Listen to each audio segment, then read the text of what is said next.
6-year-old Khayalethu Magadla is being remembered by his family and friends today.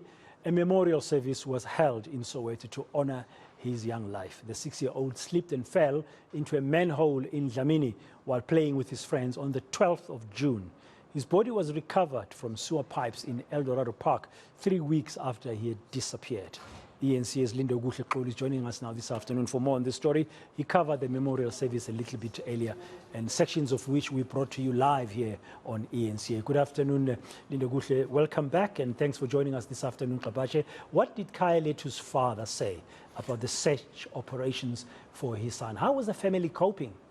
Well, Praten, today we got a glimpse into how the family has been coping for the last 20 days while their son was missing, but also in terms of dealing with the reality now that was brought by the finding or recovery of the body of the 6-year-old. And one of the things we got was to hear from the mother, who has not been vocal, who's since been just in the house and just, waiting for news in terms of this, the search and recovery of the body of her son. But Umama Usmangele basically told us through a voice note saying that it was quite a difficult time for her, because each and every day that passed, she would always remember the type of person that the little boy was. She would remember the little things, really. It was not more of a tribute that she was paying, but it almost felt like she was just recalling and speaking to herself about who the boy was. And she was essentially telling us about the fact that he loved porridge, and he would even ask for soft porridge at night when they were eating supper. He would always ask for treats and want rent to get treats and share with his friends. So those are some of the things that she recalled. But before the end of that recorded message,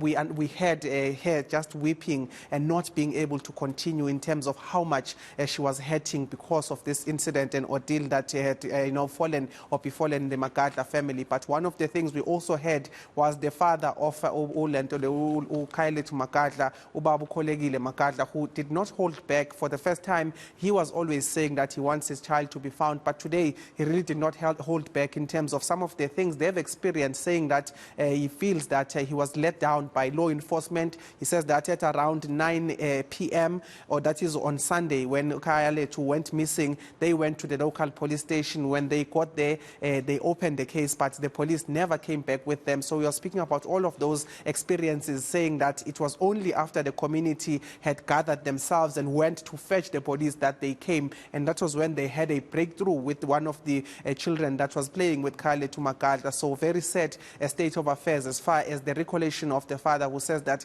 he feels as though he was failed by law enforcement, and he feels that perhaps if they had acted sooner, he would have at least been found early, whether dead or alive. But he does say that the lack of responsiveness from the police really hindered some of the processes that we saw unfold in the 20 days that he was being looked out for. But take a listen to some of the sentiments that were shared by Ubabu Kolegile, just giving us a sense of what really caused pain for the family, particularly on the response of law enforcement agencies.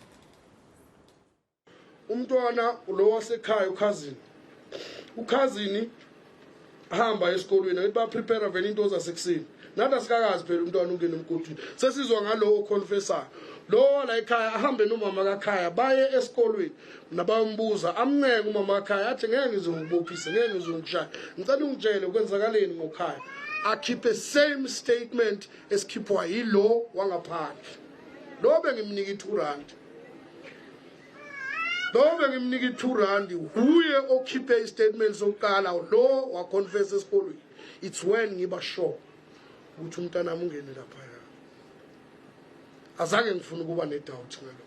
Ngoba ngiyazi ukuthi ama-minor umntwana lo ngangalo coach something ngeke ake ngaphe ngamanga forever. Abafani nathi abantwana. It's when nakimi kufika ngaphakathi kimi ukuthi umntana ungene la. I'm sure niyazibuza ukuthi lo baba lona ubaba onjani lo ngathi akakhali yena kwenzakalani naye. Yeah, sure niyazibuza ne.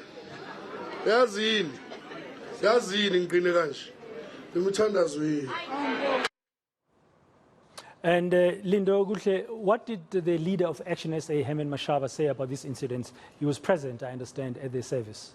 He was present there, Praten, and in fact, like many other leaders that had come in terms of speaking about this issue of the manholes and children falling inside, he himself also considered to say that even during his time as the mayor for the city of Johannesburg, there was this issue, there were incidences that were causing concern. He in fact, started a campaign where he was closing these manholes in 2017, but he concedes that not enough has been done. And he says that while there are questions of who should take responsibility, Johannesburg Water or the city of Johannesburg, but he essentially says that those that are in charge of the city must in fact take responsibility for the negligence that has cost the life of the 6-year-old Khayalethu Magadla. So we spoke to the city of Johannesburg. They themselves are saying they've helped as far as they can, and they are saying that they're having high-level engagement with Johannesburg Water that is responsible for the 1.4 million manholes around the city of Johannesburg. But he says that at the end of the day, the city in its entirety must take responsibility for the negligence that they've seen even as early as 2004. Take a listen to Mr. Herman Mashaba just speaking about that negligence and how the city should approach itself when coming to try and solve it.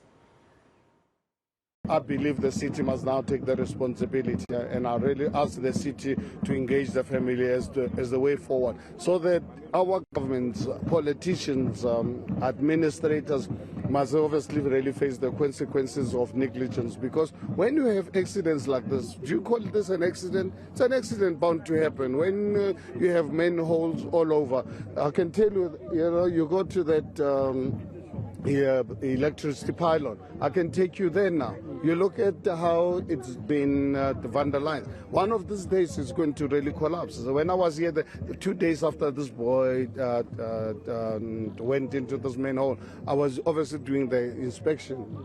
I took a picture, put it on social media, showing that pylon. That pylon will cause a major damage, serious consequences for kids. You can imagine if it collapses when people are playing here. You can imagine the electricity that's running through here. So as a country, as a nation, let us all take the responsibility. But government must actually take the leadership in leading society in a manner that is acceptable, and also for society to really know that there are consequences for breaking the laws of our country.